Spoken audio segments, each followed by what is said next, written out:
Foi.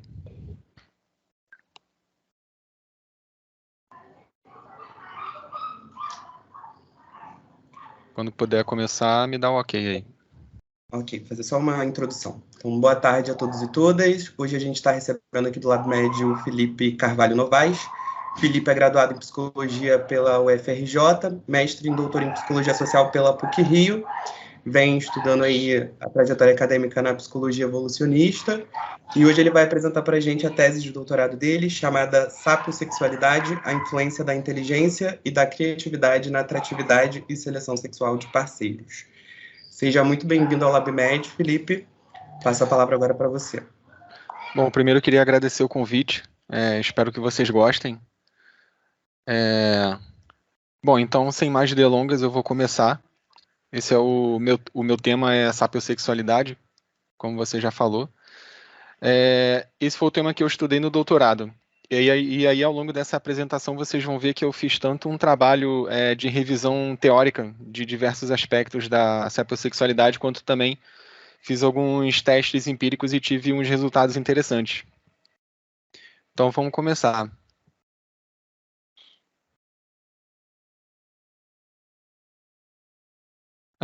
Bom, então, assim, eu sempre gosto de começar a falar sobre isso, dizendo mais ou menos assim, do porquê eu comecei a estudar a sapiosexualidade no contexto da psicologia evolucionista. E essa história começa mais ou menos no final do meu. Quer dizer, essa história, na realidade, ela começa muito antes do meu mestrado, mas mais pragmaticamente, o planejamento da pesquisa ele já começa no final do meu mestrado, porque eu resolvi transformar em alguma pesquisa, que eu ainda não sabia muito bem qual seria, uma curiosidade que eu sempre tive pelo tema da genialidade. Então, assim, eu sempre gostei de ler biografia de grandes gênios, pessoas que tiveram contribuições disruptivas para a ciência, para a arte, e outros domínios. E aí eu queria entender a origem da genialidade. Eu já sabia por leitura que tinha. Bom, é como a gente define a genialidade. Tem a ver com inteligência, criatividade e abertura, que é uma dimensão da personalidade, né? A abertura. A abertura a experiências, e aí tem um aspecto intelectual ali também, que está ligado a. Que está mais diretamente ligado à inteligência. Mas são essas três características que estão dentro, assim, formando o que a gente chama de genialidade. E também, claro, o gênio é sempre aquele que tem essas características, mas que também consegue se destacar muito no seu campo de contribuição e às vezes em mais de um campo. Então eu sempre me interessei por isso. Isoladamente eu sempre me interessei por esses temas também, não apenas biografia de gênios, mas inteligência, criatividade e personalidade associada a essas características também. Então eu estava estudando sobre isso no final do meu mestrado e resolvi pensar numa pesquisa. Bom, como estudar isso? Como o meu mestrado teve um pano de fundo, assim, uma ótica teórica da psicologia evolucionista, eu também comecei a pensar como estudar esse tema da genialidade, da inteligência, da criatividade, da personalidade e etc. Também com o fundo teórico orientado pela psicologia evolucionista. E aí começou. Antes da gente falar, né, diretamente do que eu fiz, eu sempre gosto de dar alguns exemplos para vocês verem que tipo de genialidade é essa que eu estou falando, né? Eu já falei que tem a ver com inteligência, criatividade, personalidade, mas assim, quem eram as pessoas que eu estava lendo sobre e aí eu me inspirei para estudar isso? Um deles aí que eu sempre cito é o John von, eu tenho quase certeza que se pronuncia Neumann. Ele viveu em meados do século XX e assim, ele era um prodígio intelectual já desde cedo, sei lá, aos 5 anos de idade, eu não sei exatamente, mas 5, 6 anos de idade, ele já sabia matemática avançada, ele já sabia várias línguas, e aí uma anedota da vida dele, ele parece que entretinha as visitas na casa dos pais, dando uma lista telefônica, pedindo para a pessoa abrir numa página aleatória e indicando uma linha aleatória daquela página. E aí ele sabia de cabeça qual era o nome e o número da pessoa ali naquela linha e naquela página. Então, assim, ele tinha memória prodigiosa também. E mais tarde, quando virou adulto, ele teve contribuições bem importantes em vários campos. Mecânica quântica, estatística, economia, inteligência artificial, eletrônica, ele participou do projeto Manhattan, que criou a bomba atômica. Enfim. Um outro exemplo interessante é o Francis Galton, que era primo de ninguém menos que o Darwin. O Francis Galton também teve contribuições muito importantes em várias áreas. Ele também tem contribuições na estatística, por exemplo, o teste de correlação, o Galton criou. Tem também um conceito na estatística que é a regressão à média. Não sei se vocês já ouviram falar, mas também o Galton foi quem identificou esse fenômeno pela primeira vez. O Galton também foi um dos primeiros a fazer trabalhos na área de psicometria, foi um dos primeiros a estudar inteligência e a entender que construtos psicológicos podem ser mensurados, né? O que tem a ver aí totalmente com a psicometria e também tem a ver com inteligência, que eu acho que era um construto psicológico que ele mais se interessava. Ele também tinha essa ideia de entender de onde vinha a genialidade. Esse quadradinho aqui que eu coloquei, tipo uma folha de caderno, é um exemplo de... É uma carta que ele escreveu para a Adele. Eu não lembro mais quem é a Adele, mas aqui nessa carta vocês podem ver que ele está se vangloriando dos dotes intelectuais dele aos 4 anos de idade. Então ele está falando aqui assim: tenho 4 anos de idade e posso ler qualquer livro em inglês. Posso declamar todos os substantivos, adjetivos, os verbos ativos em latim, além de 52 linhas de poesia latina. Posso fazer qualquer soma e posso multiplicar por 2, 3, 4, 5, etc. Posso também receitar a Pence Table. Eu não sei o que é Pence Table, eu não lembro mais. E leio um pouco de francês e sei ver as horas. Então, assim, ele está aí aos 4 anos de idade já se vangloriando das conquistas intelectuais dele. E aí, assim, ok, eu tava com tudo isso em mente no final do mestrado, e aí eu queria estudar isso de alguma forma conectando com a psicologia evolucionista.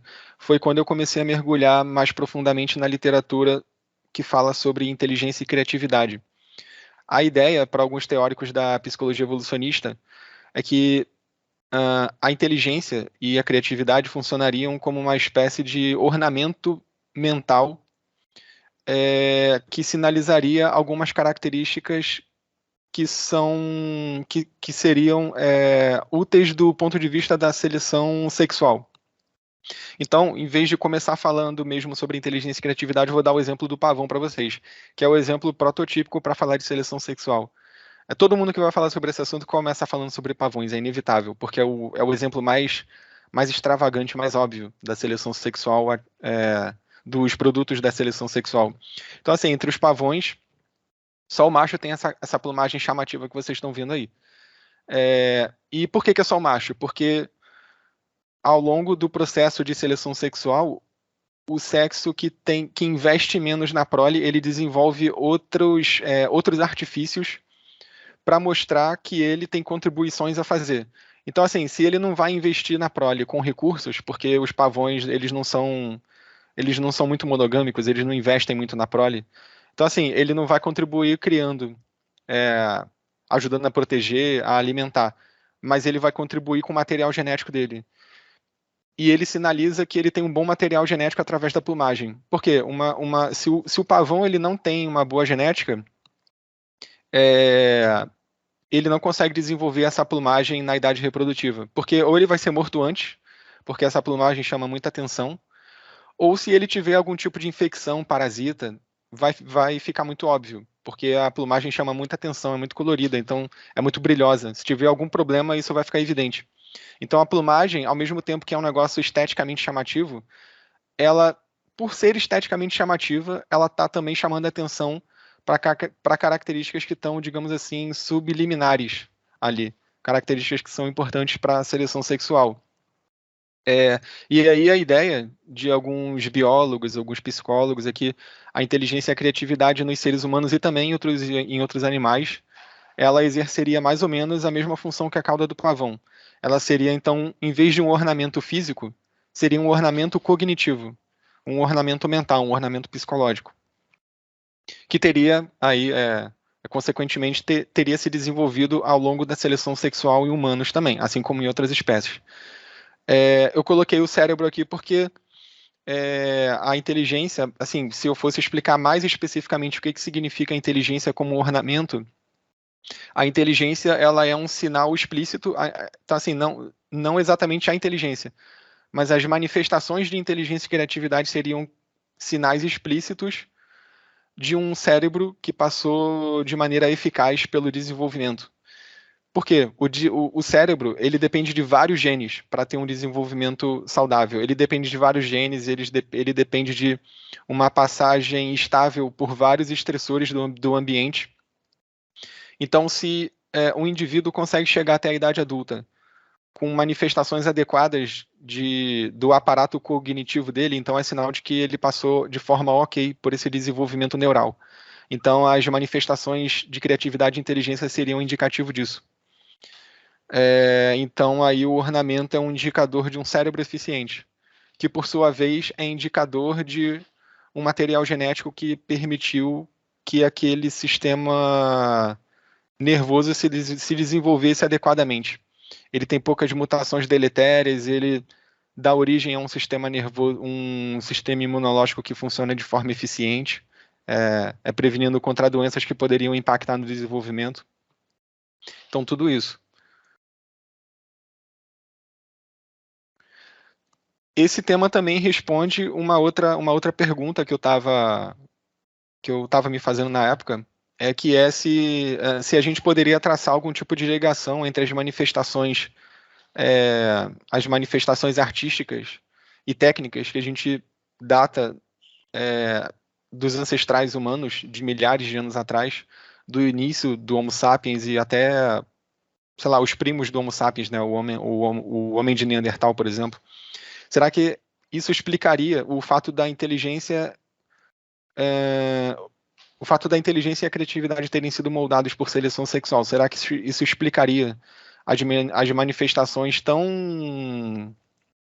já tão cedo na espécie humana, na forma da arte, como aqui nessa pintura rupestre embaixo, ou na forma de, por exemplo, um rendaxe, que é essa... Não sei se vocês conseguem ver o meu mouse, vocês conseguem? A setinha? Sim. Então, é na forma de um rendaxe, que provavelmente era uma ferramenta técnica importantíssima, porque isso daqui corta muito. Vocês veem que tem um formato bem simétrico, então assim, não existia só uma preocupação com a funcionalidade disso daqui, mas também com a aparência disso daqui. E aí, sei lá, muito provavelmente usavam isso daqui até acoplado a alguma base de madeira, por exemplo, para fazer essa espécie de faca aqui. Então é mais ou menos esse o pano de fundo da ideia de estudar a sapiosexualidade. Uma coisa que eu não falei. O que isso tudo tem a ver com sapiosexualidade? Bom, se a inteligência e a criatividade evoluíram por seleção sexual, então é natural a gente supor que a preferência por pessoas que demonstram que são inteligentes e criativas também evoluiu por seleção sexual. Então, na seleção sexual, a gente nunca vê só a manifestação evoluindo. A manifestação evolui em conjunto com a preferência por aquela manifestação. Então, a sapiosexualidade seria justamente essa preferência. E aí, ao longo dos meus 4 anos de doutorado, eu investiguei a sapiosexualidade de diversas formas.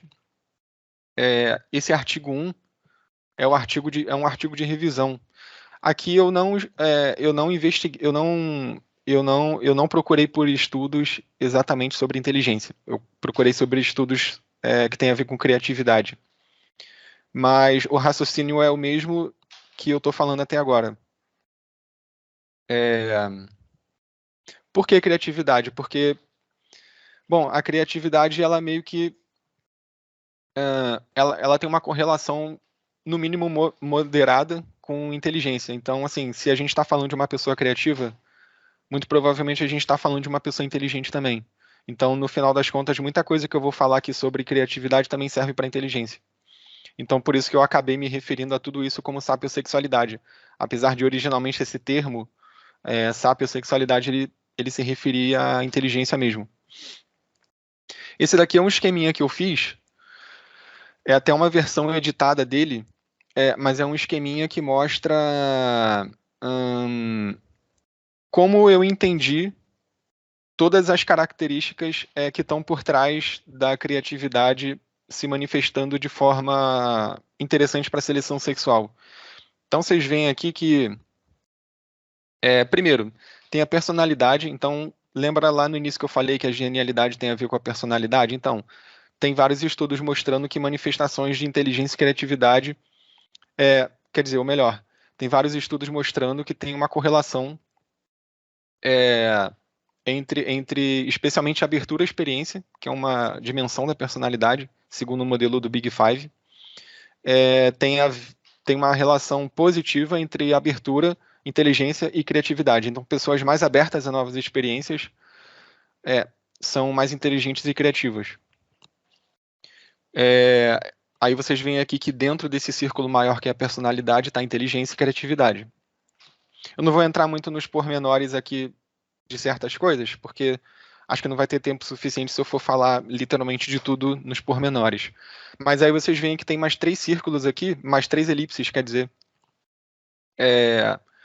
que é a criatividade ornamental, pragmática ou tecnológica e cotidiana ou doméstica.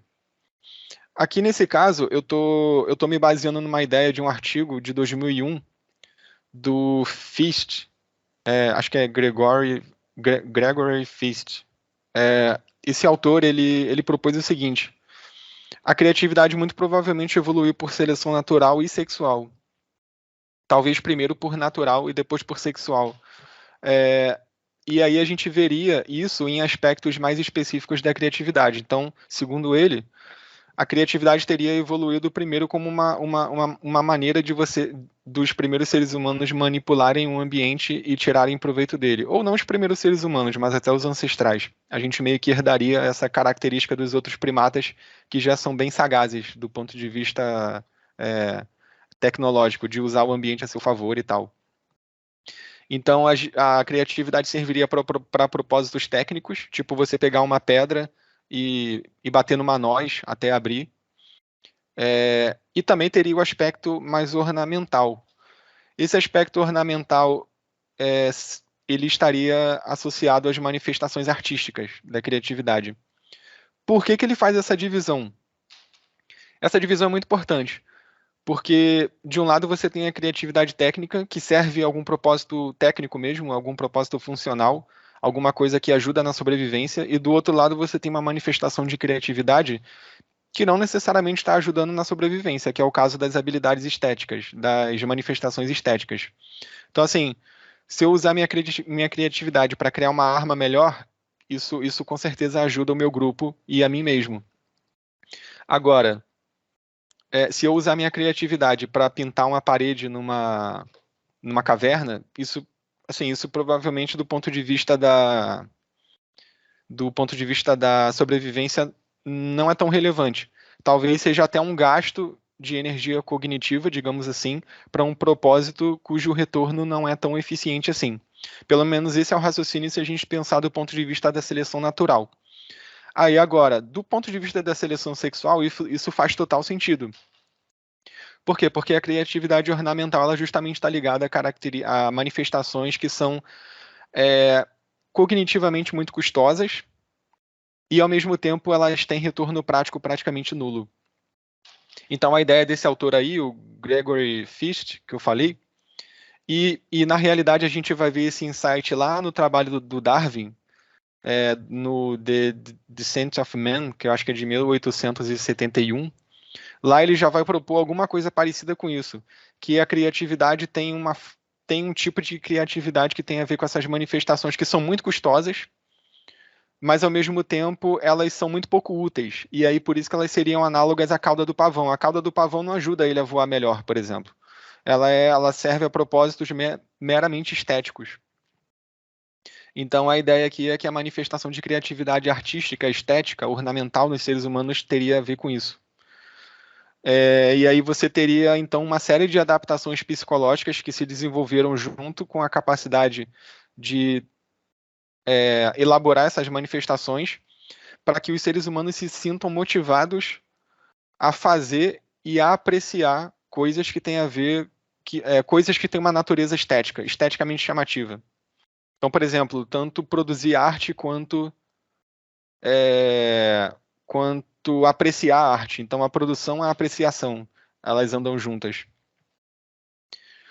E isso também se manifestaria, claro, tanto em obras de ponta na arte, como também em manifestações cotidianas.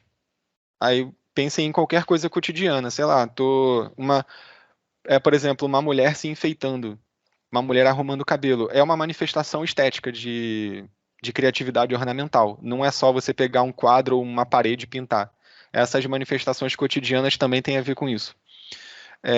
E aí, dentro disso, dessa criatividade, você tem diversas funções específicas que também, aí é outra história, mas tem a ver com criatividade, então é bom mencionar, que é uma coisa chamada, entre aspas, de artisticalidade, que é uma série de funções da mente humana que parecem que foram moldadas especialmente para lidar com manifestações e apreciação de peças artísticas. Não peças no sentido técnico, mas qualquer coisa que remeta à arte. E aí dentro disso daqui estaria, por exemplo, a musicalidade. Então a gente tem uma série de capacidades que parecem moldadas especialmente para apreciar o quão boa é uma música, para apreciar ritmo, para apreciar o som, sons específicos. Enfim, por aí vai. Muita coisa aqui. E aí, bom, além de bolar esse esquema, meio que estruturando estruturando tudo que eu vou falar nesse artigo, que não é pouca coisa, eu tentei com esse artigo responder algumas perguntas. Eu coloquei algumas delas aqui nesse quadrado. Antes de mencionar essas perguntas, é bom mencionar o seguinte: esses dois GIFs aqui, eles são GIFs de um pássaro, é uma variedade de um pássaro chamado pássaro caramanchão ou pássaro caramancheiro. Essa espécie de pássaro, alguns dos machos têm a plumagem bem chamativa, bem colorida, igual esse aí. Só que esse macho, além de ter uma plumagem chamativa, ele também elabora ninhos chamativos. Esse ninho aqui desse macho nem é tão chamativo. Tem variedades que têm a plumagem não muito chamativa, mas em compensação, eles criam ninhos muito mais chamativos. Então a plumagem do bicho é meio preta, meio azulada, mas ele cria um ninho com todas as peças azuis que eles encontrarem, incluindo tampa de garrafa, sei lá, prendedor de cabelo azul, flores azuis, qualquer coisa. Por que isso? A fêmea acasala com o melhor macho, e o melhor macho é aquele que constrói o ninho com mais coisas azuis. Não é o caso desse aqui. Esse daqui ele constrói esse ninho, mas ele também tem a plumagem e ele também dança. Vocês podem ver que ele está fazendo um negócio aqui bem estranho, parecendo um tango versão pássaro caramanchão. E a fêmea tá ali, ó. A fêmea tá ali quietinha, só apreciando, ó, tipo a rainha de Westeros, assim, de Game of Thrones, ali só olhando assim. E geralmente é assim que a dança do acasalamento ocorre nessa espécie. Esses autores que trabalham com essa linha de explicação para criatividade, eles dizem que essas espécies trazem uma espécie de ancestral do senso estético da criatividade em humanos, que se desenvolveu em humanos. Não porque, obviamente, a gente é descendente dessa espécie aí de pássaro, mas porque esse tipo de senso estético seria tão eficiente do ponto de vista da seleção sexual que ele teria se desenvolvido independentemente em várias espécies, incluindo vários ramos aí, o ramo de primata, o ramo das aves e assim vai. Só que em humanos isso se manifesta de maneira muito mais complexa. Por quê? Porque a gente tem cultura, e aí isso se manifesta de forma cultural. O que torna isso não desconectado da biologia, mas conectado à biologia de forma muito mais intrincada. Então, essas daqui são as perguntas que eu tentei responder com esse artigo, né? Eu vou ler rapidamente e vou falar bem rapidamente também as respostas. Se no final vocês quiserem que eu explique melhor alguma coisa aqui, tudo bem. Mas é porque tem muita coisa para falar, e aí se eu for ficar muito tempo em cada coisa, eu não saio do lugar. Então, assim, uma das coisas que eu tentei responder é se tem diferença sexual, ou seja, se homens e mulheres são semelhantes ou muito diferentes em relação a capacidades criativas, a manifestação de criatividade e assim vai. Então, o que eu descobri revisando a literatura? Na realidade, a gente pode dizer que tem dimorfismo sexual, mas ele ocorre muito mais do ponto de vista da manifestação do que do ponto de vista da capacidade. Então, isso equivale a dizer que mulheres e homens não têm diferença de média em relação à criatividade. É o mesmo nível, assim. Tem algumas diferenças ali ao longo do desenvolvimento, tipo, meninas parecem que são muito mais criativas do que meninos, mas esse nível de desempenho e capacidade ele se iguala quando vai chegando na puberdade. Aliás, isso, como mostra aqui a terceira pergunta, isso também é um indicativo de seleção sexual, o fato de que hormônios sexuais interferem no desempenho criativo ou na capacidade. Aqui em humanos, ele interfere igualando a capacidade, né? Não fazendo com que homens sejam mais criativos, mas interfere no desempenho. No desempenho não, desculpa, na manifestação.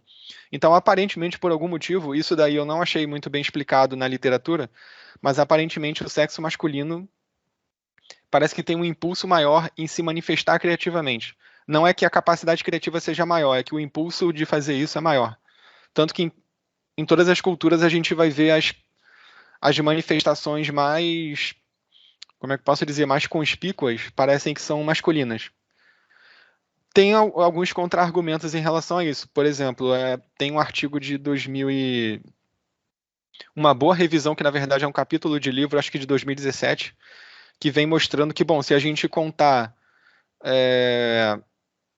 o autoembelezamento, o estilo, por exemplo, de mexer no cabelo, as tecnologias de cuidado parental, pintura corporal, ornamento corporal em geral, bom, então eu acho que as mulheres não perdem nada ao longo de todo o desenvolvimento em termos de manifestação criativa para os homens, assim, meio que bem simétrico o negócio. Tem outra pergunta que eu tentei responder é se existe maior variabilidade masculina na criatividade. Por que maior variabilidade masculina? Porque maior variabilidade é um traço característico de alguma coisa que evoluiu por seleção sexual. Porque essa maior variabilidade, ela tem a ver com maior variação mesmo do traço. Então, traços que evoluíram por seleção sexual geralmente tem o sexo que tem menos investimento na prole, ele varia mais em relação àquela característica. Então, ele é mais numeroso nos extremos da curva do que no centro. Então, isso significa que se a maior variabilidade masculina existir em relação à criatividade, a gente vai ver mais mulheres no centro ali da curva normal e mais homens nos extremos baixo e alto da curva normal. Eu encontrei mais ou menos uma corroboração dessa hipótese. Por quê? Porque parece que homens e mulheres são mais variáveis em competências diferentes de criatividade. Então, os homens variam mais em relação à criatividade, que tem a ver com desenho e com tarefas relacionadas a figuras, e as mulheres são mais variáveis do que os homens em tarefas que geralmente têm a ver com linguagem, envolvendo criatividade. Isso tudo em estudo que mensura a criatividade com base em testes, né? Então, assim, aparentemente existe uma variabilidade masculina, mas também existe uma variabilidade feminina. Isso tem tudo a ver com o que alguns autores falam e mostram isso na literatura, que os seres humanos eles são uma espécie com tão pouco dimorfismo sexual que muita coisa que em outras espécies é mais característica do macho, nos seres humanos acaba sendo característica dos machos e das fêmeas, como é o caso desse tipo de ostentação estética. Em outras espécies só o macho faz isso, mas nos seres humanos, machos e fêmeas fazem isso. Outra pergunta. Pessoas mais criativas são mais atraentes? Sim. Aqui eu digo um sonoro sim. A literatura é bem clara em relação a isso. Vários estudos há muitos anos mostram que sim, a criatividade torna as pessoas mais criativas. A criatividade e a inteligência também. A maior parte das coisas que eu falo aqui também serve para inteligência, apesar de não ter sido meu foco nesse artigo. Mas a criatividade torna as pessoas mais atraentes em quais tipos de relacionamento? Exatamente. Bom, aí a literatura varia. Tem estudo mostrando que é para relacionamento de curto e de longo prazo. Tem estudo mostrando que é para relacionamento só de longo ou só de curto prazo. De acordo com a tese que eu falei no início, né, do ornamento mental,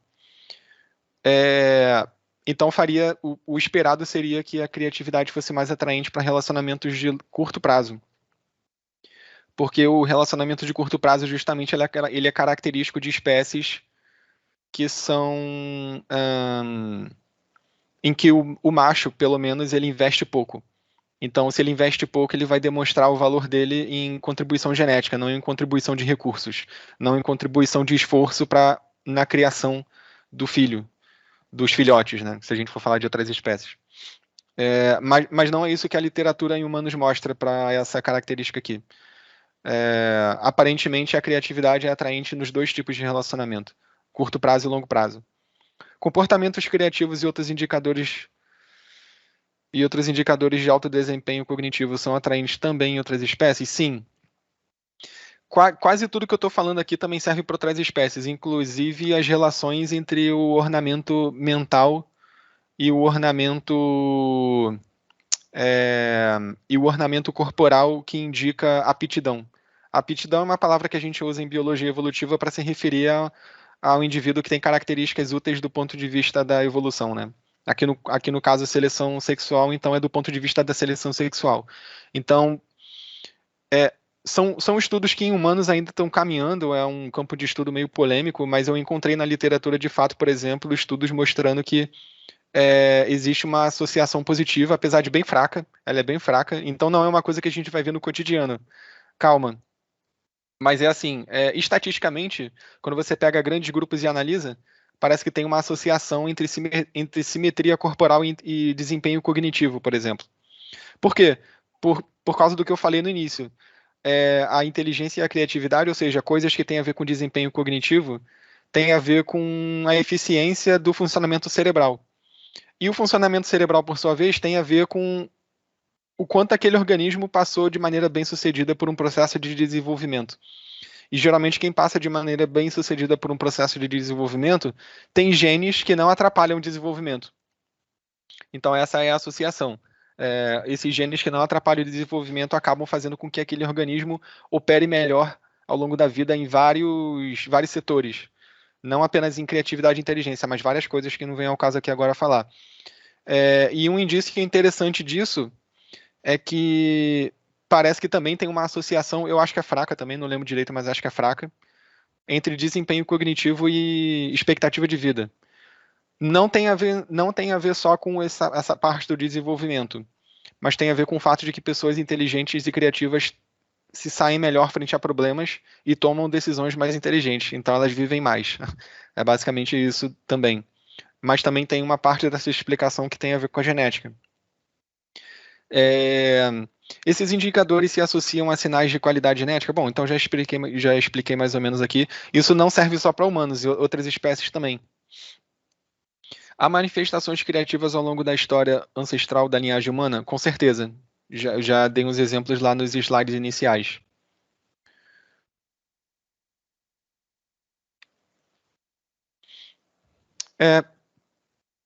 Pessoal, eu vou só pegar o meu carregador, senão a minha bateria do telefone vai acabar e eu vou ficar sem câmera. Mas peraí, são alguns segundos. Calma rapidinho.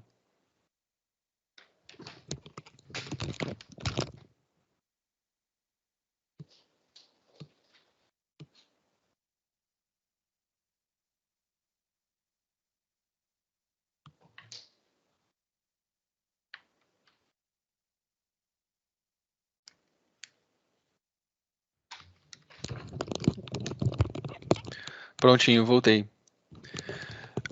Bom, então, como eu tinha falado para vocês, né, eu escrevi 5 artigos na minha tese.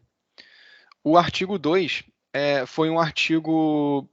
Foi uma ideia bem simples que eu tive, na verdade. Ela começou assim como uma ideia nada pretensiosa de ser artigo. Eu não tinha pretensão de escrever um artigo. Mas aí eu vi que eu tinha dados e eu pensei, bom, acho razoável.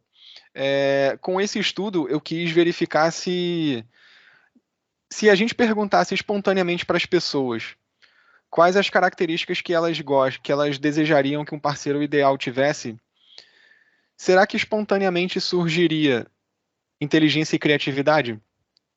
Bom, eu já tinha mais ou menos uma resposta para isso, porque esses estudos de atratividade, geralmente eles usam uma escala, que é uma escala que você tem palavras, e aí o participante ranqueia essas palavras de acordo com qual delas ele mais preferiria num parceiro amoroso ideal. E aí ele bota lá, uma dessas características tem inteligência ali, tem criatividade. E inteligência e criatividade aparece entre as 7 primeiras, assim, geralmente, 7, 5 primeiras.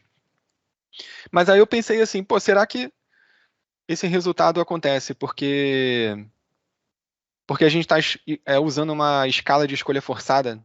Será que as pessoas pensariam em inteligência e criatividade se a gente não perguntasse o que elas acham de inteligência e criatividade ali na escala? Foi isso que eu tentei verificar. Bom, e aí, falando bem rapidamente aqui do que eu encontrei, cadê? Eu encontrei justamente, emergiu ali uma categoria, né? A gente fez um agrupamento de palavras que as pessoas usaram, que era uma escala aberta. As pessoas, elas escreviam as palavras. E, de fato, a gente viu ali que surgiu uma categoria de inteligência. Então, as pessoas falaram várias coisas ali, na maioria das vezes escreveram inteligência mesmo, quero que o parceiro seja inteligente. Foi a 5ª categoria mais citada, inteligência. Eu coloquei aqui também bom humor, por quê? Bom humor foi a 6ª mais citada. E a literatura mostra que bom humor é uma característica que tem associação positiva com o nível de inteligência. E criatividade também, obviamente. O bom humor aqui, é bom vocês entenderem bem que o bom humor aqui não é bobeira. Então, assim, não é a pessoa bem-humorada que ficar fazendo palhaçada. Não é isso. O bom humor aqui, ele tem a ver com um tipo específico de humor, que é assim, é um atributo que você utiliza para fazer boas piadas. Porque a piada, ela não é só uma coisa que te faz rir. A piada é uma coisa que te faz rir porque ela provoca uma quebra de expectativa.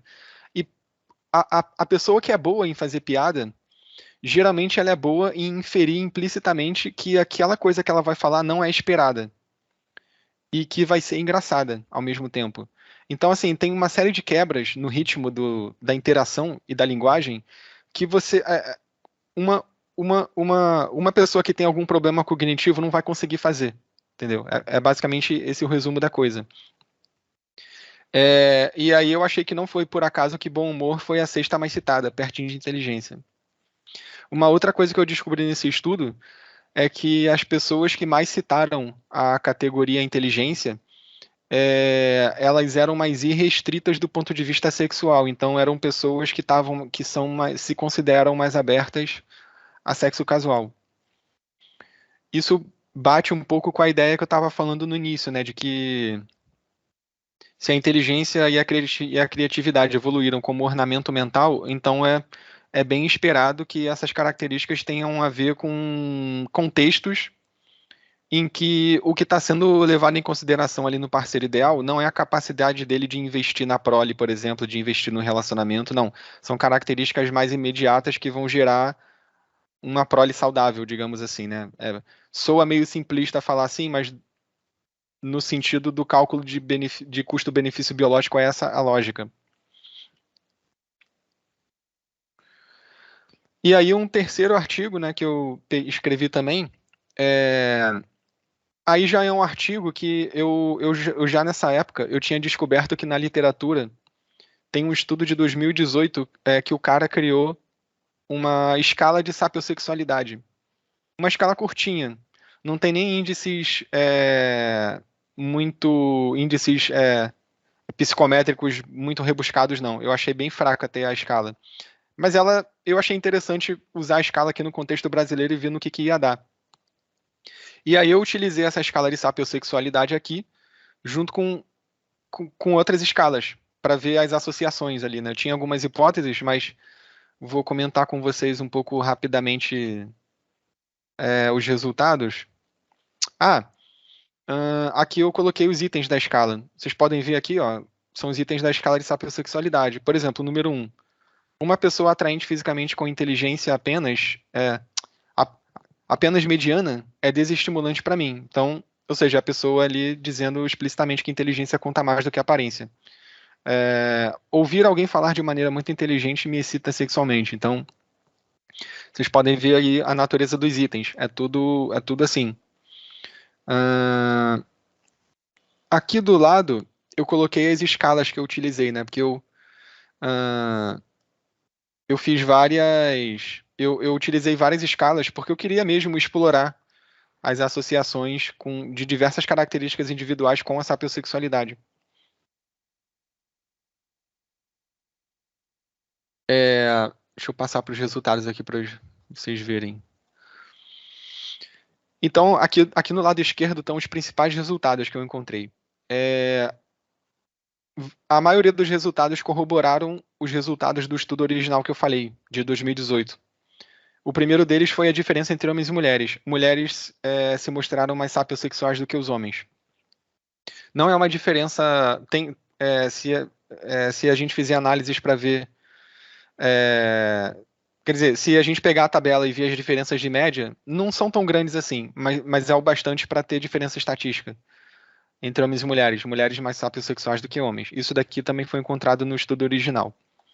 O estudo original não levou em conta orientação sexual, mas eu levei. E aí os resultados mostraram que pessoas bissexuais eram mais sapiosexuais do que homossexuais e do que heterossexuais. Então, isso daqui, assim, eu não tinha nenhuma expectativa em relação a esse dado, porque eu realmente não sabia o que esperar.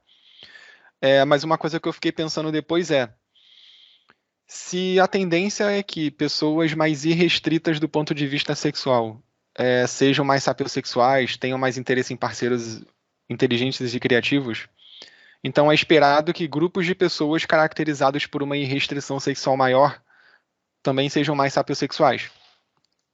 E esse é o caso de pessoas bissexuais e homossexuais. A literatura parece mostrar que tem maior restrição em bissexuais e homossexuais. Então eu achei um dado super coerente com a literatura. Apesar de não ser uma coisa que eu esperei antes de fazer o estudo. Eu não tinha bem uma hipótese sobre isso. Uma hipótese muito bem definida. Eu tinha uns palpites ali. Em relação a status de relacionamento. Será que quem é casado ou solteiro é mais sapiosexual? Como é que é isso? Eu encontrei também resultados que eu, meio que inferindo o que a literatura diz, os achados não me surpreenderam tanto. Porque eu encontrei que pessoas casadas são menos sapiosexuais e pessoas que estão em relacionamento sem compromisso são mais sapiosexuais. Isso daqui faz sentido se a gente pensar de novo na maior restrição que os dados vêm mostrando em relação à preferência por inteligência. Pessoas que são casadas, em geral, são menos irrestritas do ponto de vista sexual do que pessoas que são solteiras ou em relacionamentos sem compromisso. Então é esperado que quanto maior a irrestrição, maior a sapiosexualidade, né? Foi justamente isso que eu encontrei. E aí uma análise que eu fiz que corrobora esses resultados que eu acabei de falar é que quando eu fiz a análise controlando a sociossexualidade, ou seja, esse nível de restrição sexual, as diferenças entre esses grupos desapareceram. Então, não a diferença entre a diferença de sapiosexualidade entre as orientações sexuais sumiu. Eu acho que entre homens e mulheres também sumiu, agora não lembro direito, mas acho que também sumiu. Entre estilos de relacionamento também sumiu. Aqui do lado tem uma tabelinha com alguns outros resultados. Ó. Vocês podem ver que é bem previsível. Por exemplo, quanto mais sapiosexual, mais a pessoa se acha criativa, mais a pessoa se acha inteligente. Correlações fracas, mas ainda assim na direção esperada. Vocês podem ver também que eu só coloquei aqui a dimensão abertura da personalidade. É a única dimensão que apresentou relação com sapiosexualidade, fraca também. Mas ainda assim esperada, tanto em termos de direção, tanto no sentido de que a abertura é a única dimensão da personalidade associada à inteligência. Então eu achei bem coerente que a abertura também seja a única dimensão da personalidade associada à preferência por inteligência. As outras dimensões aqui, por exemplo, sedução e beleza. Essas daqui são variáveis de uma escala que eu utilizei, que é uma escala de atratividade, uma escala de atratividade sexual. Ela mensura o quanto a pessoa se acha atraente sexualmente. E aí o resultado também foi esperado, assim, se a gente tiver alguma familiaridade com a literatura de valor de mercado amoroso, assim, valor no mercado de relacionamentos. As pessoas que se acham mais atraentes geralmente são mais exigentes com os parceiros. E aí eu pensei assim, pô, será que quem se acha mais atraente sexualmente vai ser mais sapiosexual? Os meus resultados mostraram que sim. É, uma outra coisa que eu verifiquei nesse estudo foi também uma coisa que eu tentei corroborar, eu tentei fazer a mesma coisa que o artigo original de 2018, que é assim, eles tinham uma série de perguntas para a pessoa responder o quanto ela teria interesse e o quanto ela teria atração por potenciais parceiros amorosos que tivessem o mesmo nível de inteligência que elas, que é essa primeira linha aqui da tabela, é, potenciais parceiros que fossem mais inteligentes do que 1% da população e assim por diante, até chegar a parceiros que seriam 99%, que seriam mais inteligentes do que 99% da população. Esses resultados aqui que eu encontrei também são bem parecidos com o do estudo original. Porque aqui a gente vê claramente a tendência, né, que eu já falei. Quanto mais a pessoa se acha inteligente, mais sapiosexual ela é. Aqui a correlação foi até um pouquinho mais alta porque eu usei outra métrica, não foi a escala.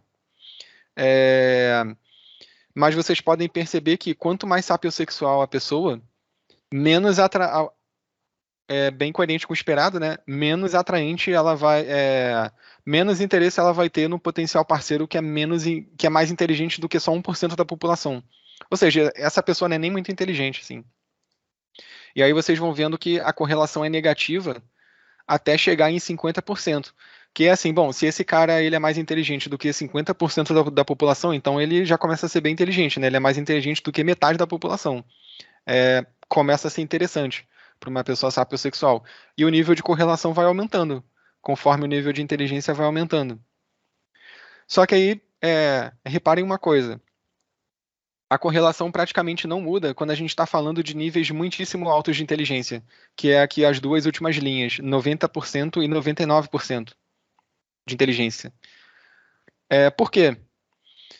O estudo original ele dá uma especulada sobre isso, né? E aí o autor, ele até faz uma outra análise mais rebuscada num outro estudo depois, acho que no ano seguinte. Mas aqui ele está propondo, a essa altura ele está propondo que a inteligência ela só é atraente até certo ponto. Não sei se vocês já deduziram, mas é porque assim, se a gente está falando de uma pessoa que é muito, muito, muito inteligente, vai ser muito difícil alguém ser compatível com ela.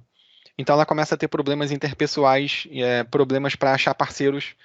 E isso faz muito sentido se a gente pensar que o principal critério na escolha de um parceiro é a semelhança com esse parceiro. Então, se essa pessoa é muito diferente do ponto de vista da inteligência, ela vai ter muita dificuldade de encontrar alguém parecido com ela. Imagina só, você ser mais inteligente do que 99% da população. Isso significa que só 1% da população tem o mesmo nível de inteligência que você. Então é um número muito reduzido de potenciais parceiros. Então talvez por isso que depois de determinado nível, ser muito inteligente possa impactar negativamente ou no mínimo deixar de impactar positivamente na atratividade. Quarto e penúltimo artigo. Eu tô bem de tempo? Como é que tá aí? Só para dar uma situada. Não temos um tempo limite. Fique tranquilo. Tá. E aí, quarto e penúltimo artigo.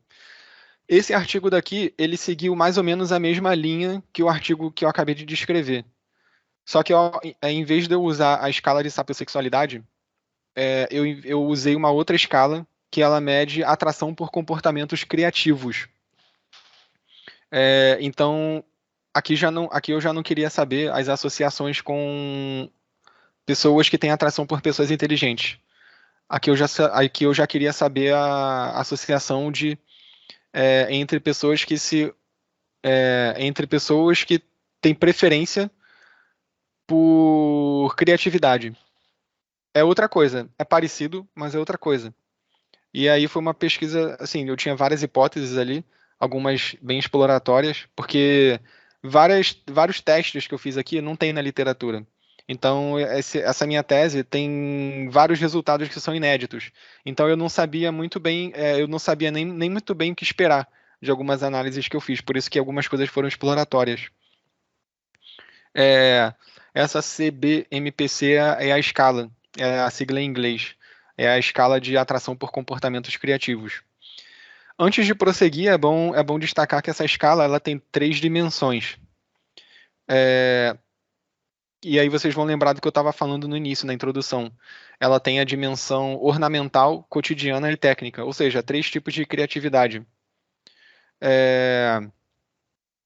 Se a gente levar em conta a parte teórica que eu falei no início, eu estava pensando no seguinte: pessoas que têm maior atração por comportamentos criativos ornamentais, aqueles mais custosos e menos práticos do ponto de vista mais funcional, assim, mais pragmático, essas pessoas vão ter... Bom, primeiro de tudo, a média dessa dimensão de atratividade vai ser maior. Foi o que eu supus. Porque seria a dimensão de criatividade, de comportamentos criativos, mais obviamente ligada à seleção sexual. Então eu esperava médias maiores aqui do que para a criatividade cotidiana e técnica. E eu também esperava maior restrição sexual em relação às pessoas que prefeririam que o parceiro, quer dizer, que tivesse, em relação a pessoas com maior atração por comportamentos criativos ornamentais. Elas seriam mais irrestritas sexualmente. Mas tá, o que eu encontrei no final das contas? Primeiro, um resultado não esperado, porque o estudo original que usou essa escala aí não encontrou essa diferença. Ele encontrou diferença de fato. Diferença entre homens e mulheres. Eu não encontrei diferenças entre homens e mulheres, então aparentemente homens e mulheres têm médias iguais ou não estatisticamente diferentes em relação às 3 dimensões da atração por comportamentos criativos. Outro achado inesperado foi que a maior média de atratividade não foi da criatividade ornamental, foi da criatividade técnica ou tecnológica. Eu traduzi como técnica, mas depois eu percebi que no artigo original é tecnológica. E aí, aqui nos meus resultados foi a tecnológica, a que teve médias maiores. Foi um achado curioso. Essa tabelinha aqui está resumindo algumas correlações com outras variáveis que eu usei nesse estudo. E aí vocês podem ver que as correlações estão bem baixas, mas é porque eu fiz isso daqui é o resultado de correlações parciais, que saem junto de uma análise de rede, que é uma análise um pouquinho mais rebuscada ali é como se fossem várias regressões que a gente faz. E aí sai essa tabela aqui de correlação, se eu não me engano, é uma correlação de tudo sendo controlado por tudo. E aí, como tem esse controle, o R, que é o coeficiente de correlação, ele é muito baixo. Mas todos que estão escritos aqui são estatisticamente significativos, apesar de baixos. E aí, alguns resultados aqui, deixa eu ver, foram inesperados. Por exemplo, criatividade ornamental não apresentou correlação com abertura à experiência, mas os outros fatores apresentaram. Mas eu achei curioso não apresentar, porque era esperado que apresentasse. Mas, em compensação, apresentaram as 3 dimensões apresentaram correlações com extroversão. Só que numa direção que eu também achei não muito esperada. Quanto maior a criatividade ornamental, menor a extroversão. Quanto maior a extroversão, maior a criatividade técnica. E quanto maior a criatividade doméstica, maior a extroversão. Achei bem curioso. Correlações positivas e esperadas aqui com nível de inteligência, mas, de novo, achei meio inesperado que criatividade doméstica, aquela mais comunzona de todas, tem apresentado uma correlação negativa com inteligência. Bem curioso. Aqui correlações esperadas com criatividade, né? Então, se a pessoa se acha criativa, ela vai também ter atração por comportamentos criativos nas 3 dimensões. E uma coisa interessante, criatividade ornamental e técnica apresentaram correlações negativas com beleza. Então, assim, quanto mais bonita, de aparência bonita, né, a pessoa se considerava, menos criativa, menos atração por comportamentos criativos, ornamentais e técnicos ela tinha. Curioso isso, né?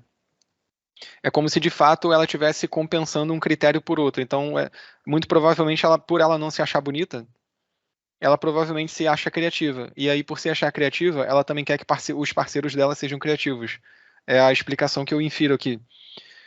E com relação à sedução, que foi também faz sentido por essa explicação, né? Tipo, é, quanto maior a atração por comportamentos criativos, ornamentais e técnicos, mais sedutora a pessoa se achava. Então, bom, isso faz sentido, porque sedução não depende só de beleza, né? Só que aí que vem a parte curiosa também. Em relação à criatividade doméstica, o resultado foi inverso. Então, quem é mais criativo, quem tem mais atração por comportamentos criativos no âmbito doméstico, se achava mais bonito, mas se achava menos sedutor. Curioso, né? Ah, aqui embaixo parte da minha expectativa foi cumprida. Por quê? Quanto maior a atração por comportamentos criativos ornamentais, mais irrestrita a sociossexualidade em relação à atitude e comportamento. Era o que eu esperava. Mas não. Ah, não, peraí. Em relação a desejo, quer dizer, isso era o que eu esperava. Mais irrestrito o desejo sociossexual, que era o que eu esperava. Ou seja, maior preferência por relacionamento de curto prazo. Maior, maior preferência por. Maior desejo por sexo casual. Mas esses resultados aqui, essas correlações negativas, eu não esperava, de fato.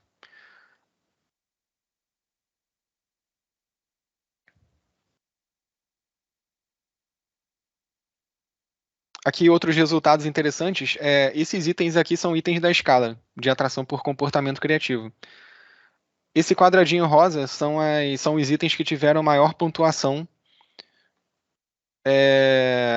nas mulheres. E do lado direito, a parte azul, nos homens.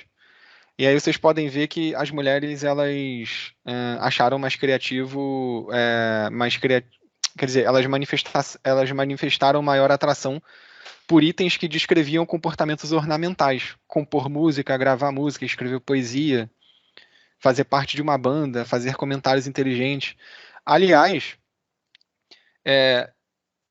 eu não tô tão certo disso, mas se eu lembro bem, se a minha memória não está falhando, fazer comentários criativos, inteligentes, foi o item dessa escala com a maior pontuação, a maior média, independente do sexo.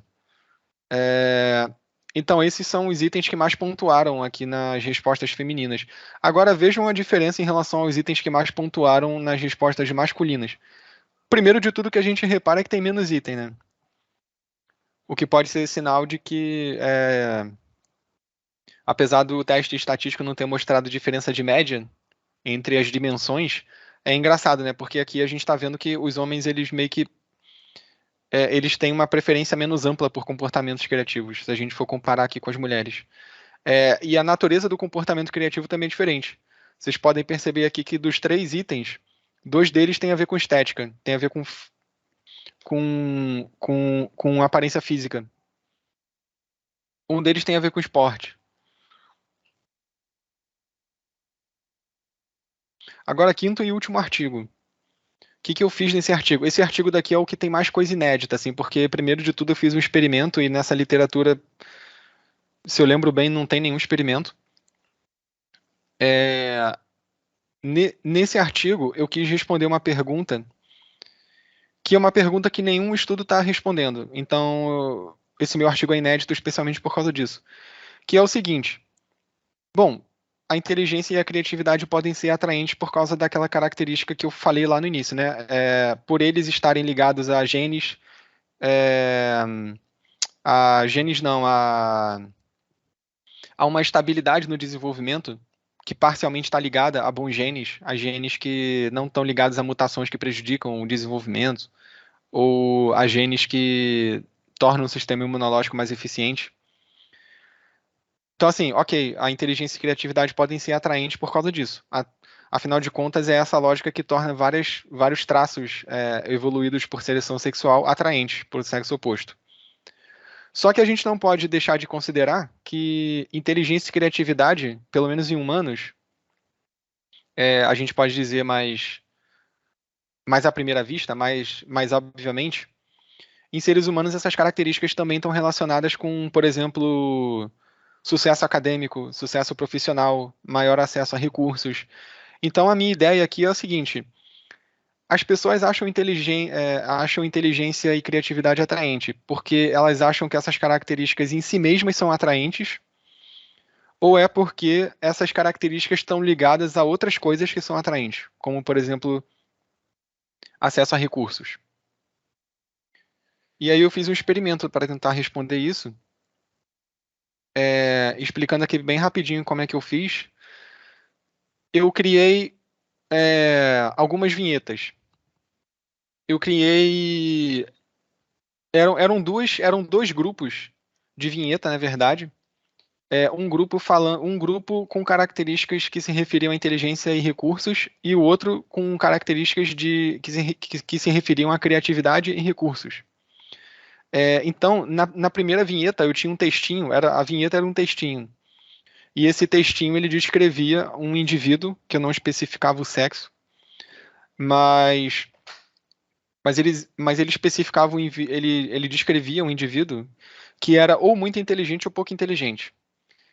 E esse indivíduo, ele tinha ou conseguido sucesso na vida ou não tinha conseguido sucesso na vida. Então ele podia não ter ele podia não ter recursos ou ter muitos recursos. A mesma coisa para o segundo grupo de vinhetas, que era de criatividade e recursos. Ou era muito criativo ou pouco criativo, ou tinha muito recurso ou tinha pouco ou tinha pouco ou muito recurso. Depois de ler a vinheta, os participantes eles respondiam a 5 perguntas. Eles tinham que dizer, se eu não me engano, era uma escala de 1 a 10 ou 1 a 5, agora eu não lembro como é que era a métrica que eu usei. Mas era uma escalinha que eles tinham que pontuar ali o quão atraente eles tinham achado aquela pessoa do texto. Eles também tinham que dizer o quão atraente para relacionamento de longo prazo e de curto prazo essa pessoa descrita era. O quanto eles atribuíam, o quanto eles achavam saudável essa pessoa descrita no texto. E aí, por último, o quanto eles achariam que essa pessoa descrita no texto seria bom pai ou boa mãe. O que eu estava querendo aqui com essas perguntas? Vou tentar explicar bem rapidamente, porque assim, é um grande debate isso daqui não apenas na psicologia, mas na biologia evolutiva. Porque assim, a ideia aqui é eu verificar se, primeiro, em qual tipo de relacionamento... Não, pera... quer dizer, primeiro, eu estava querendo saber se o efeito de atratividade da inteligência e da criatividade ele ocorre independente da quantidade de recurso que a pessoa possui. Porque eu estava querendo justamente responder aquela pergunta do início que eu falei para vocês. Se inteligência e criatividade é atraente em si mesmo ou por causa das suas consequências práticas. Então, por isso que eu tinha essas duas condições em cada vinheta. E eu também queria saber para qual tipo de relacionamento essas pessoas seriam mais atraentes, para curto ou longo prazo. Segundo alguns dados da literatura, eu estava esperando que pessoas mais inteligentes fossem mais atraentes para relacionamento de longo prazo e pessoas mais criativas para relacionamentos de curto prazo. Por que isso? Porque a criatividade ela é mais conspícua do que a inteligência. O que isso quer dizer? A criatividade a gente usa para propósitos mais práticos, para resolver problemas do cotidiano, para resolver problemas, sei lá, na ciência, por aí vai. A criatividade já é mais conspícua, porque ela envolve aquele gasto exorbitante de energia para fins não muito práticos. Como, por exemplo, fazer um quadro, fazer uma obra de arte, cantar.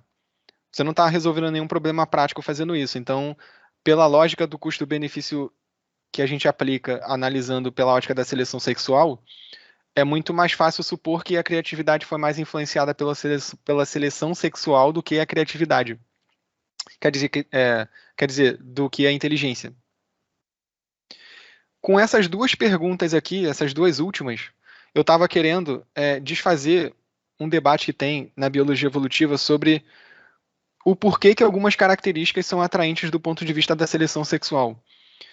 Porque, assim, não é todo autor que concorda que um traço atraente do ponto de vista um traço que evolui por seleção sexual, ele evolui porque tem relação com bons genes. Isso não é consenso em toda a literatura, em todos os traços, para todas as características estudadas. Tem alguns autores que dizem que, na realidade, o que está operando aqui é um processo em que as fêmeas, em outras espécies, e aí, segundo a minha hipótese, isso poderia ser verdade em humanos também, o sexo feminino, por exemplo, ele estaria escolhendo não porque aquela característica tem a ver com bons genes, mas porque aquela característica torna aquele indivíduo provavelmente bom pai ou boa mãe. Então ele pode ser um melhor investidor na prole porque ele, por exemplo, consegue resolver melhor problemas do ambiente e trazer mais alimento. Isso de fato é visto em algumas espécies de pássaro. Tem pássaros que você cria um cenário artificial, coloca eles para resolverem problemas, como por exemplo escapar de um labirinto ou abrir uma caixa e tirar um alimento ali de dentro. E a fêmea fica observando os machos. Adivinha com quem a fêmea acasala depois? Ela acasala com um macho que resolveu o problema mais rápido. Não é, então, assim, claramente essa capacidade de resolver problemas não é neutra. E se a gente for pensar no pássaro caramanchão, ali claramente a gente está lidando com uma tarefa que é conspícua. Por quê? Aquele ninho que ele está elaborando para chamar a atenção da fêmea, ele só serve a propósitos estéticos. Ele não é um ninho que serve para a fêmea colocar o filhote e os ovos e eles ficarem protegidos, por exemplo. É um ninho que serve só para a fêmea entrar lá e ficar observando o macho. Então é uma coisa totalmente dispendiosa e que tem utilidade só do ponto de vista da seleção sexual, ou seja, utilidade conspícua, digamos assim. É um ornamento mesmo. É um negócio que não tem funcionalidade. Ele foi colocado ali para enfeitar. Então, por esse ponto de vista, eu supus que o quê? A criatividade teria mais a ver com boa saúde e a inteligência teria mais a ver com ser bom pai e boa mãe. Em humanos também. Eu tentei testar a mesma lógica. O que os resultados me mostraram? Para resumir esse monte de gráfico, que eu acho que é meio cansativo ficar apontando cada coisinha nos gráficos, mas para resumir, os meus resultados sobre inteligência, eles foram corroborados, ou seja, parece que inteligência é atraente em si mesma, independente das consequências em termos de recursos. Mas ao mesmo tempo, deixa eu só ver aqui, inteligência também foi considerada atraente, aliás, atraente não.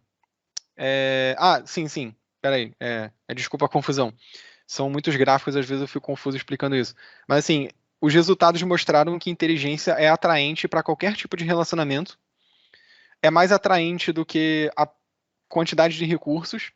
Então é atraente em si mesma. E quanto mais inteligente, ou melhor, não quanto mais inteligente, mas a vinheta descrevendo personagem inteligente, independente da quantidade de recursos, os participantes acharam que eles tinham que esse personagem descrito tinha boa saúde e era bom pai ou boa mãe. Ou seja, inteligência parece ganhar de todas as situações. Em todas as situações, ser inteligente é melhor do que ter recurso. Isso, para minha interpretação, indica que a inteligência, talvez, ela funcione tanto como sinal de bons genes, quanto sinal de que aquela pessoa é bom pai ou boa mãe. Então é por isso que a inteligência ganha de recursos. O recurso só indica que é bom pai ou boa mãe. É um indicador menos confiável de qualidade biológica, digamos assim. O que os meus resultados mostraram com relação à criatividade? Bom, mostraram que, ao contrário aí dos resultados de inteligência, eu não corroborei as mesmas ideias, assim, a criatividade ela não pareceu ser mais atraente do que recursos. Então, isso significa o seguinte: independente de ser criativo ou não, ter recursos impactou mais na atratividade para qualquer tipo de relacionamento. atratividade geral, relacionamentos de longo prazo e de curto prazo. Ter mais recursos foi mais importante do que ser criativo. E em relação à saúde, deixa eu só ver aqui que eu esqueci. Em relação à saúde. Em relação à saúde, eu tenho quase certeza que não foi estatisticamente significativo. Então, assim, de qualquer forma, o resultado que eu estava esperando não foi encontrado. Ou seja, a criatividade também não impactou mais o quanto as pessoas achavam que aquele personagem tinha boa saúde, em relação ao quanto recursos impactou esse critério. E habilidades parentais aqui que eu coloquei, né, que é aquele bom pai / boa mãe, eu também tenho quase certeza que não foi estatisticamente significativo. Estou olhando aqui pelo gráfico, mas de qualquer forma, eu não corroborei o que eu estava encontrando. Não, aliás, eu até posso dizer que eu corroborei, né? Porque eu estava eu estava esperando justamente que a criatividade não impactaria tanto quanto recursos no quanto os participantes achariam que aquele personagem descrito era bom pai ou boa mãe. Então eu encontrei realmente isso, não impactou. A criatividade não impactou mais.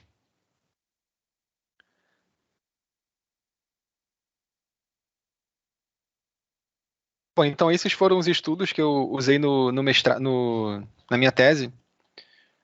E aí, só para dar um desfecho para vocês de algumas coisas que eu fiquei pensando quando eu finalmente escrevi os estudos e preparei a tese para a defesa. Então, assim, algumas coisas eu fiquei bem satisfeito do ponto de vista de corroboração, né? Então, eu tinha muita hipótese inédita, eu fiz muita coisa inédita, mas eu também queria corroborar muita coisa que não era inédita. Eu acho que as principais eu consegui, por exemplo, encontrar ali o resultado em mais de um estudo, de que a inteligência parece realmente atraente em si mesma, que é o que principalmente o meu último estudo mostrou. E que também tem a ver com relacionamentos de curto prazo, como outros estudos, não o último, mas outros estudos ali mostraram. O que tem bastante a ver com a expectativa teórica que eu estava falando no início, né, da inteligência ser um ornamento, assim como a cauda do pavão. Já um pouquinho mais desanimadores, mas aí depende do ponto de vista, né? O que não é corroborado pode ser também uma abertura para novas hipóteses e para questionar a literatura. Mas aqui eu estou falando justamente dos resultados que eu não corroborei em relação à criatividade. E agora, futuras direções. O que mais a gente pode testar, o que mais a gente pode fazer, quais outros estudos a gente pode fazer para verificar coisas que aqui no meu projeto eu não consegui verificar. Por exemplo, eu coloquei duas coisas. Inteligência não seria atraente em contextos onde a sua ostentação parece mais conspícua? A minha ideia aqui é o seguinte: se a inteligência for um sinal de aptidão, análogo à cauda do pavão, então a gente deve esperar que num contexto onde a inteligência seja mais conspícua de ser exibida, ou seja, um contexto onde dê mais trabalho, onde seja mais custoso exibir a inteligência, ela vai ser um ativo mais poderoso do ponto de vista da atratividade. E aí eu pensei no seguinte: imagina uma pessoa que parece muito inteligente dando uma palestra. Bom, pode ser que isso não seja tão custoso quanto você manifestar inteligência num ambiente que não é feito para isso. Como, por exemplo, sei lá, você está numa festa conversando com alguém e aí você fala alguma coisa mais rebuscada, um assunto rebuscado, ou de uma maneira um pouquinho mais rebuscada. Talvez isso seja o ambiente perfeito para demonstrar uma qualidade conspícua. Outra coisa que eu fiquei pensando foi: a audiência sabe diferenciar a ostentação honesta de inteligência do mero bullshit pseudoprofundo? Bullshit pseudoprofundo aqui é um termo técnico da literatura, tá, pessoal? É um termo técnico para... Como é que eu posso explicar isso? São aquelas frases que parecem profundas mesmo, mas na realidade pode ser só um arranjo aleatório de palavras numa frase. Tem até um site chamado Gerador de Lero Lero. O que o gerador de Lero Lero faz é gerar essas besteiras pseudo-profundas. É exatamente isso.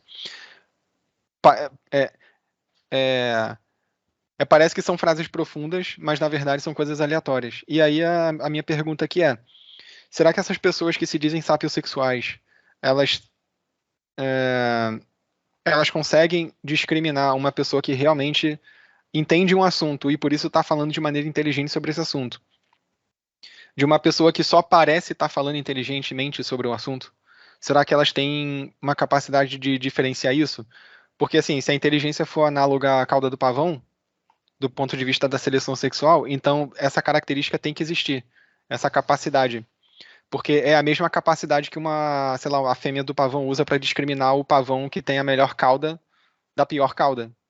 Ou a fêmea do pássaro caramanchão tem de discriminar o macho que construiu o melhor ninho do pior ninho.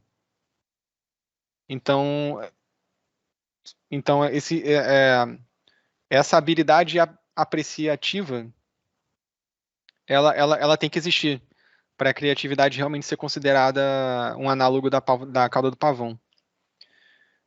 Bom, e aí no mais é isso. Espero que tenha ficado claro. Tem muita coisa de fora que eu não falei, porque tem muita coisa sobre esse assunto, tem muita coisa que eu fiz no meu próprio estudo. A literatura específica sobre isso não é grande, mas a literatura ao redor desse tema é muito grande. Abarca várias áreas, é uma área bem interdisciplinar. Bom, e aí eu espero que tenha ficado claro que vocês tenham gostado. Obrigado. Felipe, muito obrigado pela sua apresentação, foi maravilhosa. Pelo menos para mim, eu fiquei muito interessado, é um tema que me interessa bastante. Então foi muito enriquecedor te ouvir falando, né? Você falou sobre bastante coisa. E agora a gente vai abrir para perguntas. Pessoal, estamos abertos a perguntas. Quando vocês se organizam aí, eu vou fazer as minhas, que eu fui pensando algumas coisinhas também, conforme você foi falando. Uhum. E agora, no final, você falou um pouquinho do contexto, e aí eu fiquei pensando nisso, assim, eu sei que você tem uma pegada mais evolucionista da biologia, mas eu fiquei pensando o quanto que a cultura poderia influenciar a inteligência como um critério de atratividade, assim, pensando talvez sociedades que valorizam mais a inteligência, sociedades mais eruditas, tenham esse critério de atratividade da inteligência de uma maneira mais intensa, né, mais presente do que outras sociedades que talvez isso não seja tão presente, como, por exemplo, pensando assim nos Estados Unidos, né, de uma maneira mais estereotipada. E uma outra questão também é se existiriam esses critérios de atratividade de uma maneira mais universal, assim, fiquei pensando se existem estudos que encontram correlatos em várias culturas diferentes sobre esses critérios, como é que se dá isso, já que pensando que é uma questão de seleção sexual, talvez, teoricamente, a gente pensaria que isso seria corroborado em várias culturas diferentes, né? Mas não sei, queria te ouvir falando um pouquinho sobre isso. Então, vou começar da primeira logo. A primeira foi sobre o quanto que a cultura pode influenciar, né, na inteligência como critério de atratividade. Então, é uma boa pergunta realmente, porque como a gente está falando de humanos, quase tudo que a gente está estudando, mesmo por esse prisma evolucionista, tem influência da cultura, não tem como não ter. Porque, como é que eu posso colocar isso?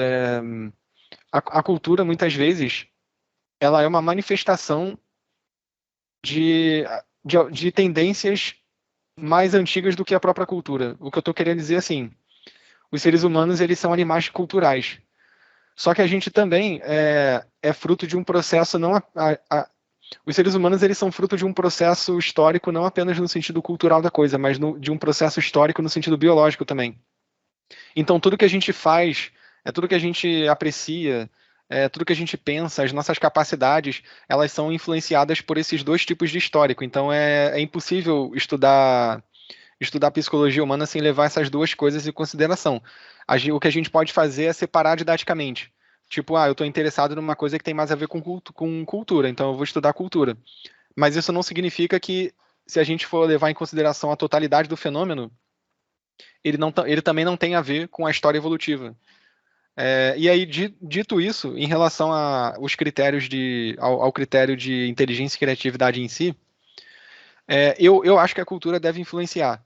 E provavelmente ela influencia da maneira que você já começou a exemplificar na tua própria pergunta. Tipo, se a gente está falando de uma sociedade que valoriza mais o intelecto, é bem provável que a inteligência impacte mais nessa cultura. Só que existe muito pouco dado sobre isso para eu conseguir te responder com base na literatura. Então, o meu palpite é que você está certo, mas eu não consigo confirmar isso com dados. O outro ponto sobre isso é que eu acho que assim, o que muda de cultura para cultura talvez não seja nem a inteligência como um critério de atratividade, mas o tipo de manifestação de inteligência. Então, por exemplo, se a gente for levar em conta a Inglaterra vitoriana, o que deve ser um critério de inteligência atraente ali? Pô, muito provavelmente a capacidade das pessoas de declamarem poesias, de escrever grandes obras literárias, de frequentar clube do livro, esse tipo de coisa. Se a gente for levar em conta um outro tipo de sociedade que não tem essa parte tão rebuscada e desenvolvida, esse tipo de coisa não vai ser atraente, porque ninguém vai conhecer. Mas muito provavelmente nesses outros tipos de sociedade menos literárias, digamos assim, a gente vai ter algumas outras manifestações de inteligência que vão ser consideradas atraentes. Por exemplo, e aí assim, eu também estou falando meio baseado na literatura, meio baseado em inferência minha mesmo, porque tem muito pouco dado sobre isso. Mas, por exemplo, tem estudo em sociedades de caçadores-coletores que mostra que, por exemplo, a habilidade espacial dos homens impacta no quanto eles vão ser considerados atraentes pelas mulheres da tribo. Por quê? Não é a inteligência em si do cara. É porque um caçador que tem melhores habilidades espaciais, ele provavelmente consegue ser melhor caçador. E ele também consegue trazer mais recursos para a tribo, sei lá, porque ele tem mais habilidade de caça, ele consegue trazer mais animal e etc.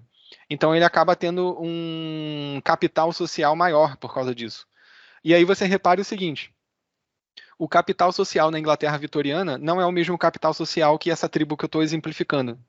Mas os dois capitais sociais têm a ver com habilidade cognitiva. Então é nesse sentido que eu estou falando que a inteligência deve impactar na atratividade em várias sociedades, mas através de manifestações diferentes. A segunda pergunta foi qual mesmo? Agora me perdi. Se a gente pode pensar em critérios de atratividade que sejam universais, assim, correlatos em várias culturas. Sim, então, a maioria dos critérios que eu citei na minha tese, esses dois aí, inteligência e criatividade, são universais. Eles estão no ranking, assim, eles são sempre um dos primeiros no ranking. Estão ali entre os 7 e 5 primeiros. Mas tem outros também. Por exemplo, a própria beleza física é um critério universal. Todo mundo em toda a sociedade olha para a aparência das pessoas e usa isso para julgar se a pessoa é atraente ou não. Tem também outros critérios que são universais, por exemplo, o status. Apesar de ser um critério menos universal no sentido de que homens são mais julgados por esse status do que mulheres. São mais julgados por esse critério do que mulheres.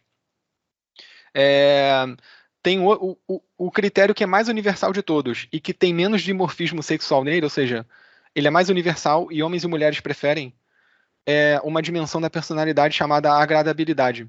Em toda cultura, parece que pessoas que são mais respeitosas, mais, sei lá, mais compassivas, mais empáticas, mais sensíveis, em toda cultura esse tipo de pessoa é considerada mais atraente por homens e mulheres. Ok, obrigado, Felipe. Agora, Pamela, gente, se você acha que a gente poderia ir levantando a mão para criar uma fila, né, para ficar mais organizado. A Pamela já levantou, então vou passar a palavra para ela agora. Acho que é boa tarde ainda. Boa tarde. Eu vi que ninguém levantou a mão, já levantei a minha, obviamente. Garanti minha vez. Parabéns, primeiramente, né? Valeu. Fiz várias anotações, achei muito diferente, né? Você trouxe isso também na sua fala, né? Pouca literatura, então é um conteúdo, é uma temática, né? Nova, diferente, não tão nova, né? Mas pouco pesquisada, vamos dizer assim. E aí eu achei vários pontos interessantes, né? Mas eu vou ser sucinta, que tem outras pessoas também para perguntar. Um dado que eu queria te perguntar é que você falou dos objetivos, mas você não me falou qual foi a sua amostra, se foi um público geral ou se foram universitários. Por que eu te pergunto isso? Porque eu fiquei curiosa ali nos resultados, quando veio, né, dentro da parte das mulheres, pessoas que escrevessem artigos. E aí eu achei isso muito interessante, muito interessante. Aham. E baseado no que o Matheus acabou de perguntar, eu fiquei pensando, né?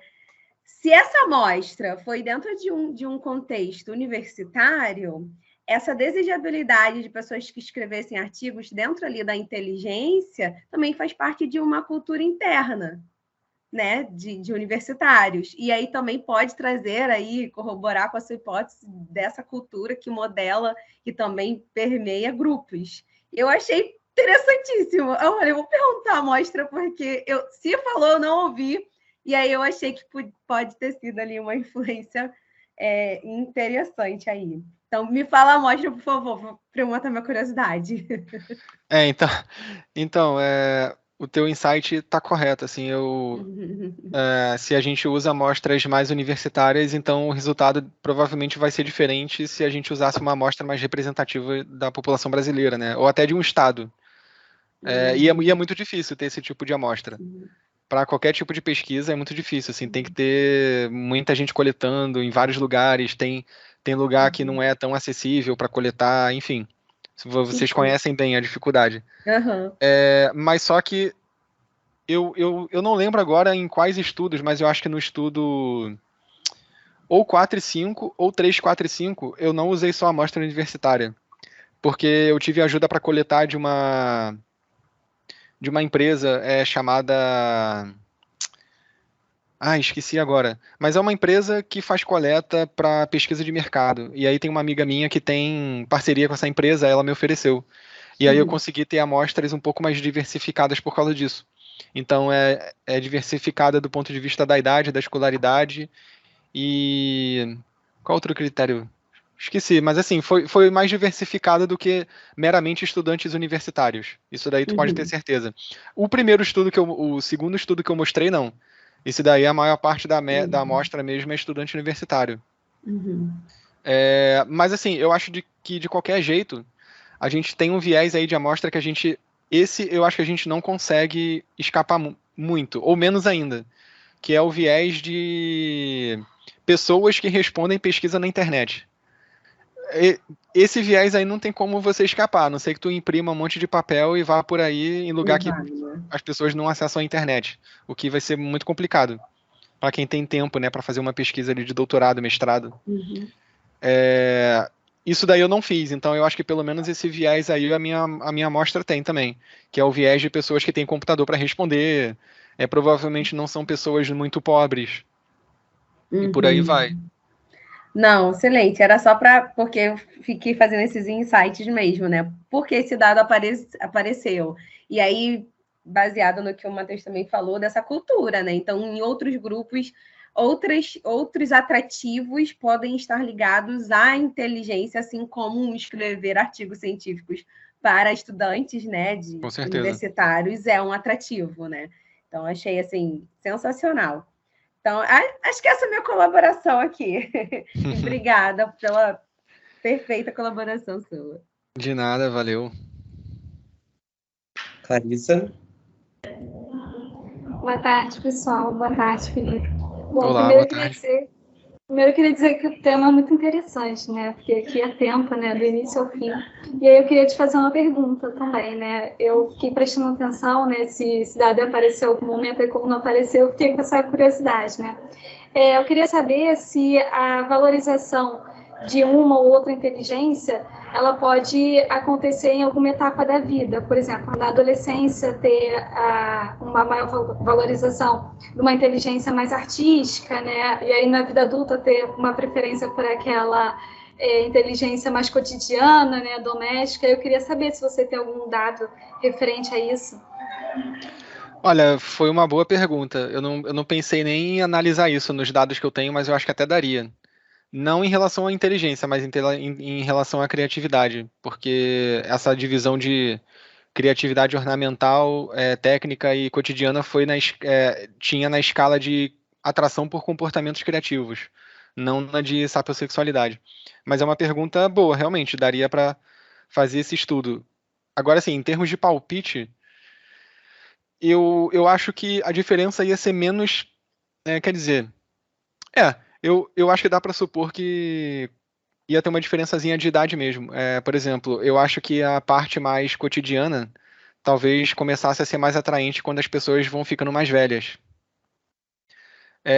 Talvez quando as pessoas são mais novas, elas se atraiam mais por manifestações mais extravagantes, né? Tipo, sei lá, o cara que pinta quadro, que escreve, alguma coisa assim, né? A gente pode até ver isso na biografia de grandes gênios, assim, por exemplo, eu ia até citar o exemplo do Picasso, mas eu acho que ele não é um bom exemplo porque ele vai contra o que eu tô falando aqui. Porque assim, o Picasso ele fez muito sucesso com as mulheres do início da vida até o fim da vida. Então ele idoso, ele não perdia tempo, assim, o cara tava em várias ao mesmo tempo e, enfim, uma vida movimentadíssima por esse ponto de vista. E se tem uma coisa que eu acho que as pessoas não pensavam no Picasso é que ele era criativo no âmbito cotidiano. As pessoas estavam ali ligadas nele justamente por causa do âmbito ornamental, né, que ele pintava. Se a gente pensar até no Einstein, por exemplo, isso daí é uma coisa que eu soube tem poucos anos. Até vendo uma série do National Geographic, é uma série, não é documental, é uma série mesmo que conta a vida do Einstein meio romanceada. E é baseada numa biografia dele muito boa, que eu recomendo, de um autor chamado Walter Isaacson, que também escreveu uma biografia do Steve Jobs, é um bom biógrafo. É um livro grossão de capa azul, assim, essa biografia do Einstein. Eu não sabia, mas aí vendo esse programa, eu descobri que o Einstein também era mulherengo pra caraca, assim, então, até o final da vida, assim, tipo, ele cantava as enfermeiras que estavam na casa dele, e ele não só contava, mas ele não só cantava, como ele conseguia o sucesso no empreendimento dele, digamos assim, porque ele tinha muita fama, era um cara, certamente tinha seus artifícios ali para seduzir até em idade avançada, né? Então, eu não sei responder do ponto de vista dos dados, né? Porque não se tem, eu não achei nenhum estudo para responder essa pergunta aí que tu fez, mas eu achei uma boa pergunta e eu vou ver se com meus dados eu consigo. Aí qualquer coisa eu até aviso aí o que eu consegui encontrar. Achei uma boa. Tá bom, obrigada, Felipe. De Já nada. esclareceu bastante. Felipe, tu falou agora rapidinho sobre a questão do viés de quem tem computador, né? Fiquei pensando se você fez alguma correlação com classe socioeconômica ou com nível de escolaridade, alguma coisa assim. Eu cheguei a fazer, mas eu acho que não entrou no estudo final, porque já estava muito grande, e aí eu acho que não teve espaço para colocar. Mas agora eu não lembro qual foi o resultado, não. Eu cheguei a fazer análise, mas eu não lembro o que eu encontrei. Mas eu acho que eu não encontrei nada muito, assim, digno de nota, não, senão eu acho que eu tinha arranjado um jeito de espremer ali no estudo, no artigo, quer dizer. Acho que eu não encontrei diferença. Eu realmente não lembro, assim, vou ficar devendo essa informação aí.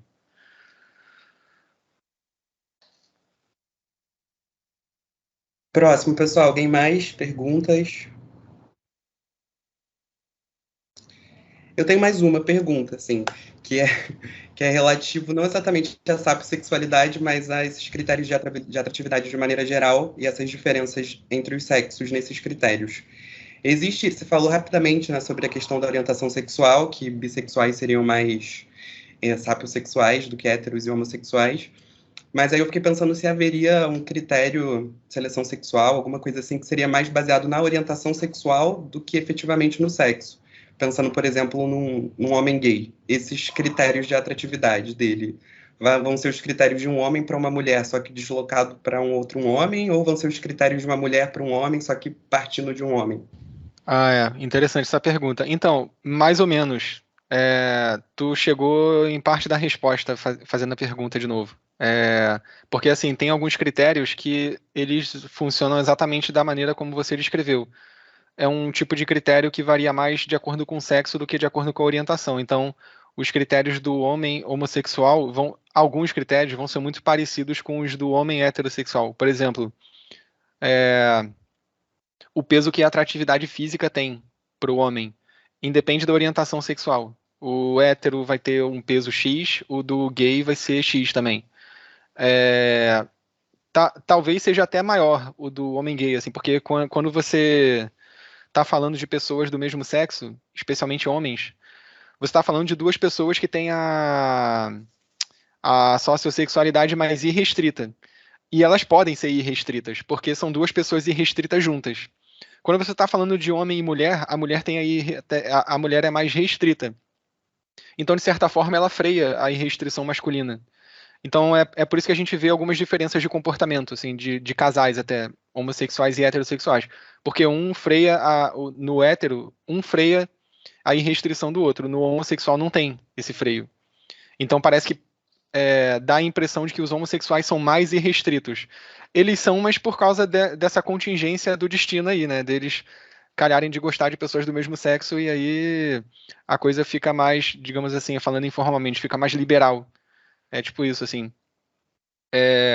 Mas tem outros critérios que variam menos de acordo com... Quer dizer, variam mais de acordo com a orientação. Eu não lembro agora quais são, mas eu sei que tem, assim, tem um problema nessa literatura. Tem pouco estudo de critérios de atratividade, por exemplo, de lésbicas. Não tem muito. Sim, então, ali tem muito mais estudo de pessoas heterossexuais, eu acho que até por uma facilidade de estudar a amostra. Tem um pouco mais de homens gays, também eu acho que por uma facilidade um pouco maior de estudar a amostra.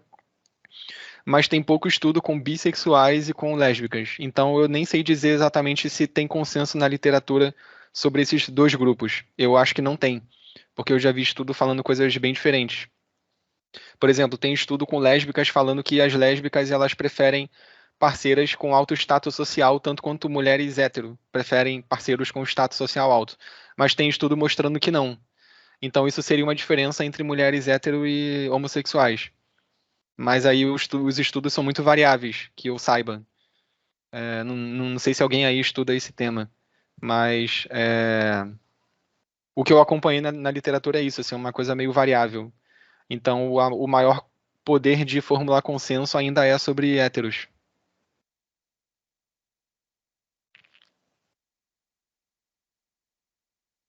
Alguém mais, pessoal? Perguntas?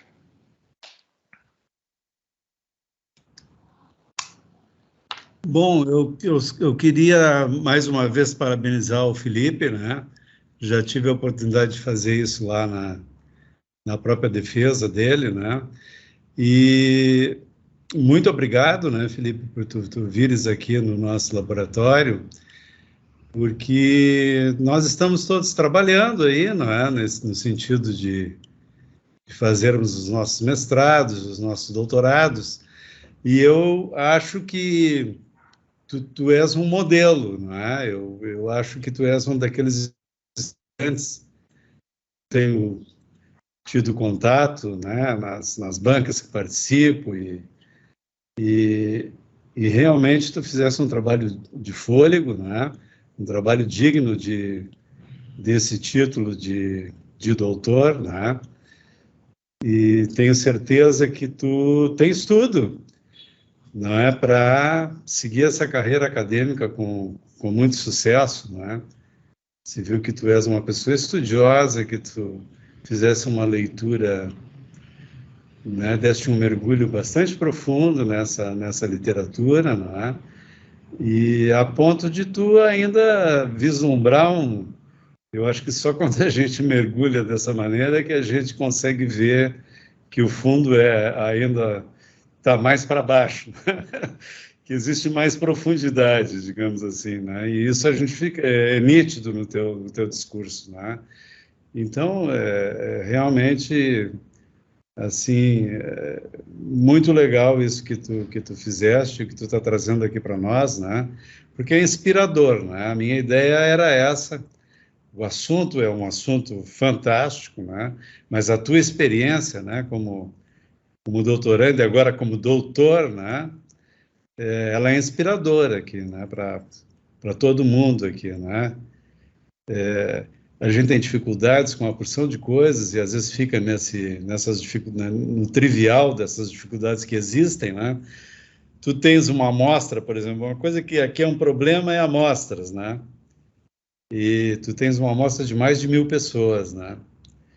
E isso é necessário, né? As pessoas não, às vezes, querem fazer as coisas assim, exagerando, né? Com meia dúzia né? Não é exatamente com meia dúzia, mas é com 200, 300, 400, tal, Sim, né? sim. Que também isso é irrisório, não é? E querem fazer ciência dessa forma, quer dizer, até se faz, né? Mas não é isso, né? A gente tem que ver que o ideal ele está muito mais além disso, né? E eu acho que tu deste uma passada aí, né? Deste mais ampla, né? E isso é muito importante, né?